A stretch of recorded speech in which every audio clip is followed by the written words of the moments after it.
Continuando então o vídeo parte 1 que eu gravei sobre o imperador Cláudio, que foi o quarto imperador do Império Romano.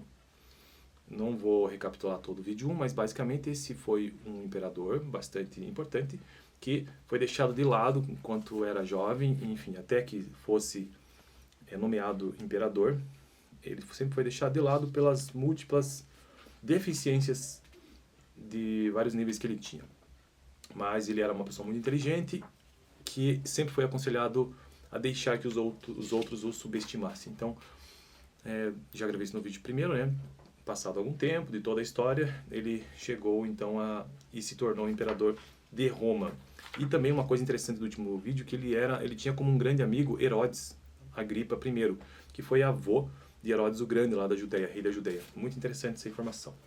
Estou construindo uma playlist nesse canal sobre personagens bíblicos, e eu estou utilizando esse livro base aqui, ó.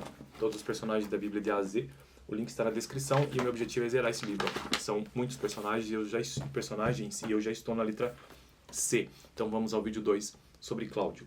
Cláudio não queria o trono e o Senado, que ainda pensava que ele era tolo, não o queria. Ele e o Senado queriam a restauração da República. Deixa eu ver uma coisa aqui. 1, 2, 3. Tá certo. A guarda pretoriana não deixou nenhuma opção para eles. Era uma das ramificações mais poderosas e perigosas do exército romano. Eram bem pagos, tinham uma posição de destaque e se não houvesse imperador seriam mandados de volta às tropas comuns. Eles não se importavam com quem fosse o imperador, contanto que houvesse um. Talvez eles preferissem que fosse Cláudio, pois como achavam que ele era bobo, não representaria um perigo para eles. A maior falha de Cláudio era que, apesar de ter um grande talento para discernir a natureza humana, ele era totalmente cego para o desequilíbrio da própria família. Durante o reinado de Calígula e após 2 casamentos muito infelizes, em que contraiu núpcias por obrigação, conheceu Mesalina, por quem se apaixonou de imediato. Apesar da grande diferença de idade, eles se casaram logo após se conhecerem.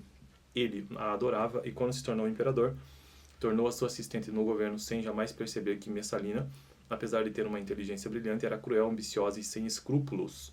Cláudio a amava e não podia, ou não conseguia enxergar os defeitos da esposa. Ela também era extremamente imoral e tinha casos escandalosos por toda a cidade de Roma. Cláudio recusou-se mais uma vez a acreditar em algumas dessas acusações. Contudo, no fim, descobriu-se que ela conspirava para tomar o trono. Divorciar-se de Cláudio e governar Roma com um de seus amantes que passaria a ser o seu marido. Quando Cláudio foi confrontado com evidências irrefutáveis, bebeu até ficar letárgico e assinou a pena de morte de Messalina, a qual foi executada antes que ele ficasse sóbrio e pudesse mudar de ideia. O sonho de Cláudio era restaurar a República. Muitos anos após a execução de Messalina, ele se casou com Agripina, irmã de Calígula, e adotou o filho dela, Nero. Ele deu a filha Otávia em casamento a Nero e o nomeou seu herdeiro em lugar de seu filho britânico, provavelmente sabendo que Nero seria um imperador terrível. Temos uma nota de rodapé. Abre aspas aqui, parênteses, né? Essa previsão foi mais que cumprida. Nero, logo depois de se tornar imperador, matou seu irmão por adoção, britânico, sua esposa Otávia e sua mãe Agripina. Matou todo mundo, geral. Embora fosse popular no começo, a maior parte de seu reinado foi um pesadelo de terror, de decadência e de corrupção. Para se divertir, ele se disfarçava e andava pela cidade à noite, onde assaltava lojas, estuprava mulheres em vielas. No fim, sua guarda pretoriana o tirou de Roma e ele cometeu suicídio antes que pudessem assassiná-lo. Fecha parênteses.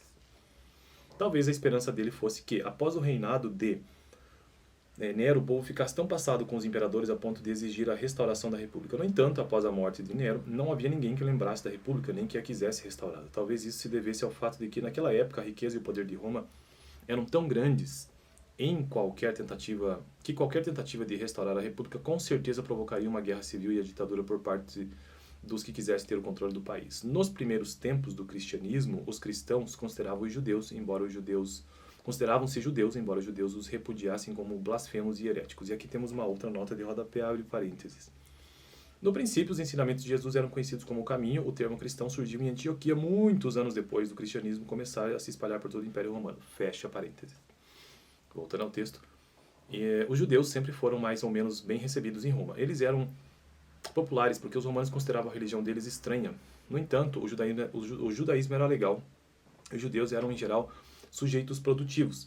E aqui mais uma nota de rodapé. Essa é enorme, abre parênteses. Os romanos consideravam que todos os que seguiam uma religião não autorizada eram ateus. A religião oficial de Roma era dos deuses do Olimpo, Júpiter, Juno, Apolo, equivalentes, né, em Roma. Embora a anterior adoração à natureza também fosse considerada romana, apesar de vulgar. Contudo, outras religiões também podiam ser autorizadas desde que seus seguidores concordassem também adorar os deuses romanos. Roma, em troca, respeitaria os deuses deles e permitiria adoração a eles. Isso não era um problema para as centenas de religiões politeístas que existiam no Império, mas os judeus não aderiram a isso. Eles se recusavam a adorar qualquer outro deus, além de Deus, e não queriam que os romanos adorassem a Deus, a menos que se convertessem ao judaísmo. Os romanos perceberam que a única forma de ter alguma paz com os judeus era abrindo uma exceção e permitindo a religião deles, desde que concordassem em pagar seus impostos e obedecer à lei romana. O que parece que não deu certo, né? Depois. Continuando. Fecha parênteses. Alguns judeus, na verdade, até mesmo, ganharam a cidadania romana, condição em geral reservada às classes mais altas e aos indivíduos que prestavam serviços relevantes para o Império. E última nota de rodapé de hoje, antes de finalizar esse vídeo, abre parênteses. O pai de Paulo era cidadão romano, por isso que Paulo é cidadão romano por nascimento. Por direito, aliás. Assim, de acordo com a lei romana de herança, Paulo também era cidadão romano. Olha aí que interessante. E assim nós fechamos então esse vídeo, vídeo número 2 sobre Cláudio. No próximo vídeo, número 3 e último. Dá uma olhada no vídeo anterior aqui, que é o vídeo número 1, sobre esse imperador que foi o quarto imperador do Império Romano. Valeu, eu fico por aqui. Até o próximo vídeo.